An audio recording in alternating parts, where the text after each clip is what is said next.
Hello there, welcome back. Now we'll be talking about the importance as I've said in the last introduction, and we'll be looking at seven importance of urban farming and pre-urban agriculture. This should motivate you to go into it. The first we'll be looking at is food security. Food security, it's a big topic because right now Africa population is predicted by World Statistic Body to grow to 2.5 billion by the year 2050. With the current rate of food production, Africa is not ready to feed itself. And what food security means as regarding a country means that a country is self-sustainable in terms of the production of food in that country. And it talks about the hygiene that comes with it and the benefits. So what's the importance of urban farming and agriculture? The importance is it will enable the citizens to take up active role in feeding its population. And if one can take it, each household bringing out a single product, it will reduce the problem and challenges that the future will face as regard food security. Number two, the importance. We also have carbon footprint. Carbon footprint is on the rise and it's quite easy to notice why. CO2, which is the main product from the carbon footprint challenges, is accumulated in a carbon sequestration methodology all over the atmosphere today. And the reason is because of the heavy use of machineries and equipment that produce CO2. Now, most of the time, this CO2 are being consumed by plants and being used to produce oxygen in a photosynthetic process. Now, urban farming will not only help in terms of production of food, but the leaves from the plant part of urban farming urban agriculture will take up this CO2 and make them into oxygen. Number three, we have the economic importance. Well, urban farming and pre-urban agriculture importance could be highlighted in its job creation through the use of simple tools or tools that should have gone to waste.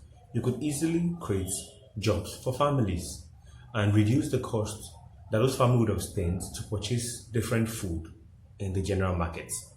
Now, beside that, it's important to also note that it could bring up the standard of living of people living within the city.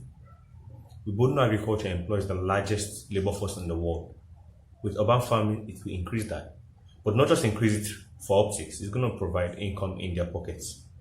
Also, it could provide food for other city dwellers and urban populations in the city.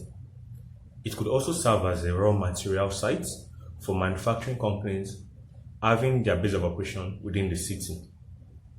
Now, another importance we could notice is social importance. The social importance of urban farming and pre-urban agriculture cannot be overemphasized. For example, let's take urban gardening and horticultural gardens, for example. Now, these places are not the food part per se, but they also do a lot of good in the city. What is the city without recreational parks? That's a good example. And what happens in places like that? People come there to relieve their day, their challenges, and get a fresh mind and a fresh view about situations. Now, this place also foster coming together between two, three people or four or more, and then they come together to feel relaxed, have real life interactions and situations that changes how they perceive their environment and surroundings. It improves social interactions, it improves health and livelihood. It also creates for community interactions, and then sensitization and diagnosis centers are always open around gardens. It also allows foreign income and foreign exchange for a country. It provides job and employment for women. Now, this is all from just planting leaves, trees, and beautiful plants. Now, the next importance we'll be looking at is energy. Energy is important to transport any goods in the agricultural sector. Reason, if there's no energy, you can't take what you're taking right now. Half of the things you eat right now, you can't eat them because they were produced in a different state, different country, more surprisingly, different continents. And this energy consumes a lot of fossils that are being produced from plants that produce a lot of CO2 into the atmosphere. Now, if you start producing within the city through urban farming and peri-urban agriculture, what happens is the need for far distant produce will reduce, and then there will be less use of machineries to transport goods to you. And when they are not in effective usage, there's no CO2 produced, there's no fossil being consumed, then the reduction in the plant will also reduce, less CO2, energy will be reduced in total. Thank you.